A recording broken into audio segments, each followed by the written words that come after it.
As Bitcoin continued its recovery from 3-month lows after the June 16 Wall Street Open, it approached a crucial area of significance. The Bitcoin price, which had rebounded from its lowest levels since early March, faced ongoing regulatory and macroeconomic pressures. Michael Vanderpop, the founder and CEO of trading firm 826, highlighted the importance of the $26,000 level for bullish momentum.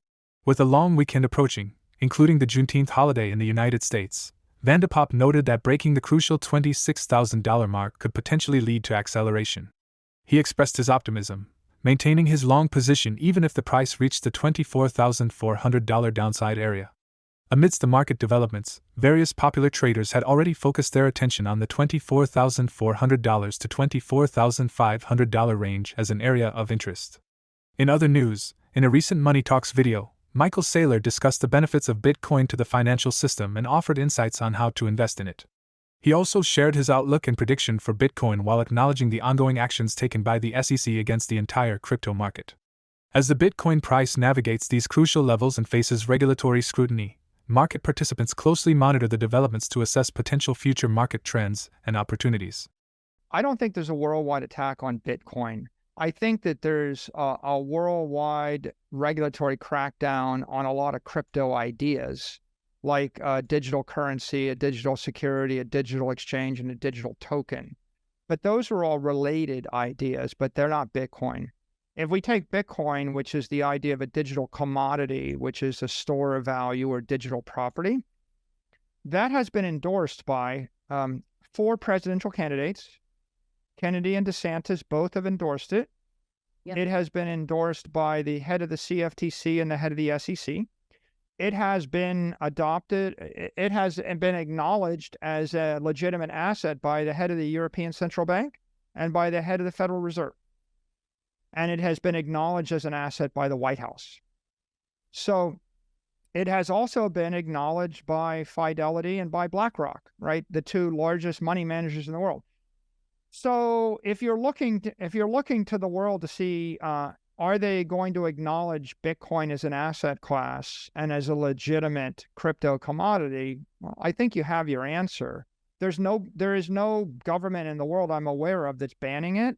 Even the Chinese aren't banning the ownership of Bitcoin. What they're attacking is potentially the mining of it or the crypto trading. And there's a lot of controversy around, can I issue a stable coin? Can I issue a security that's a crypto token? Can I issue crypto derivatives? And we could talk about any of those things if you want. But the most important point to take away is you should separate Bitcoin from crypto. Crypto is about a dozen very progressive ideas, many of which are threatening to the establishment. Bitcoin is one overarching revolutionary idea, the idea of digitally transforming property and putting it in cyberspace. The separation of property from earth, the idea that you could own $1 billion of property that's in cyberspace as opposed to $1 billion building. Right? Sometimes we call it the separation of money from state, but really a more profound idea is Bitcoin is the first tangible digital property in the history of the human race. And if it was nothing more than that, that's worth hundreds of trillions of dollars. It's a big, big idea. And you don't need to change the currency or change any other law. Right? Every nation on earth would benefit from having trillions of dollars of digital property because the digital property is the basis of the 21st century economy. On June 16th, major exchange Binance faced another challenge as France initiated investigative proceedings shortly after Binance announced its decision to cease operations in the Netherlands due to regulatory difficulties. Surprisingly, the markets appeared unaffected by the news. Binance CEO Changpeng Zhao, commonly known as CZ, responded to the France episode by labeling it as FUD. CZ highlighted that surprise on-site inspections of regulated businesses, which have been a norm for banks, are now extending to the crypto industry as well. He emphasized that the visit to Binance France occurred a couple of weeks prior, and that Binance France continues to be their flagship center in Europe. CZ further noted that similar inspections had taken place for other prominent crypto businesses in Paris. Despite these regulatory challenges, Binance remains resilient, and CZ's response suggests that they are cooperating fully with authorities. Binance France holds its position as a key hub in Europe, serving as a significant center for the company's operations on the continent. As the regulatory landscape evolves, market participants continue to monitor Binance and its interactions with regulatory bodies to gauge the potential impact on the crypto market.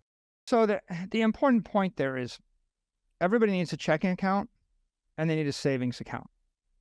And the checking account is going to be the currency. The savings account is what you're holding to retire on or give to your children's children.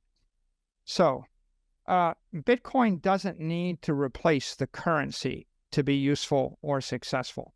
If you live in Argentina right now, as long as there's an Argentine government, you're going to need the peso. And you're going to want probably 90 days worth of pesos.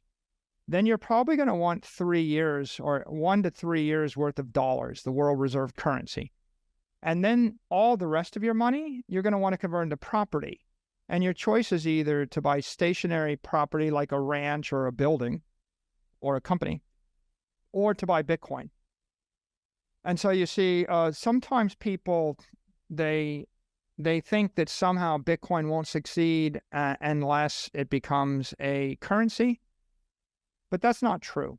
95% of the wealth in the world isn't a currency, it's a property. And so if Bitcoin is simply the long-term savings account, it'll be fine. Just like if you owned a building, you don't need to use it to buy coffee, right?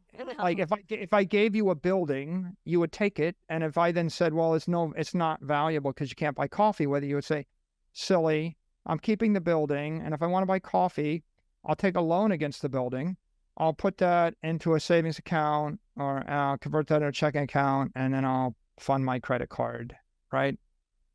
And then I'll buy coffee with it.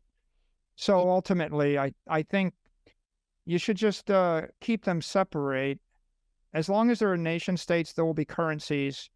You don't need to be a currency. If you live in a war zone where there is no nation state, yeah, then you'll use Bitcoin to buy things. But if you live in the United States, you need the Bitcoin so you don't get poor over the course of your life. You don't need the Bitcoin to buy the coffee. You can use the dollar to buy the coffee. What's particularly beautiful about Bitcoin is that it is a perfect machine constructed of imperfect parts to be operated by imperfect people. And so the genius is, right? The genius is what we want to do is have millions and millions of computers that are all randomly interacting with each other. But we want to, on average, generate a block every 10 minutes. But, sometimes it's 11 minutes, and sometimes it's 2 minutes, and sometimes it's 56 minutes. And so it's not actually 10 minutes, but because of the difficulty adjustment, which is a first-order negative feedback loop, that first-order negative feedback loop and enough transactions causes the entire system to dynamically target that 10-minute goal. And then we want to allow anybody in the world to create a Bitcoin mining rig, and we want to allow any engineer to make it work faster. Okay, so that's a very uncontrolled variable. Like any of 8 billion people can do as much Bitcoin mining as they want. And we can we can mine with CPUs and GPUs and first order ASICs and S9s and S19s and S19 pluses or pros. All these things are changing, and I can overclock them and underclock them, and there is no central ruler. But at the end of the day, what I want is the sum total of all human effort to result in the system generating exactly the right amount of Bitcoin, in a issuance schedule over the course of hundreds of years. And that was achieved through all of these servo mechanisms, cybernetic feedback, if you will. And so that's interesting. And the fact that humans are greedy, and sometimes they're lazy, and sometimes they're greedy, and sometimes they're smart, and sometimes they're stupid and incompetent. And yet Bitcoin manages to function with all those types of people. And, even here's another interesting twist. some people say it's really hard to hold your private keys, or what if you lose your private keys, or what if you lose the Bitcoin? But the way Bitcoin is constructed, if people lose their Bitcoin, the value of the Bitcoin of everybody else goes up. And so the competent benefit from the incompetent, you see. And the network burden shifts from the lazy to the industrious, and the overall parameters keep adjusting so as to create the ultimate scarcity. Many people wonder if now is a favorable moment to invest in Bitcoin and what the prediction for Bitcoin in 2023 might be. We invite you to share your thoughts and predictions in the comments section below. For more Daily Dose Crypto news, check out these 2 awesome videos on your screen. Click now and we will see you on the next video.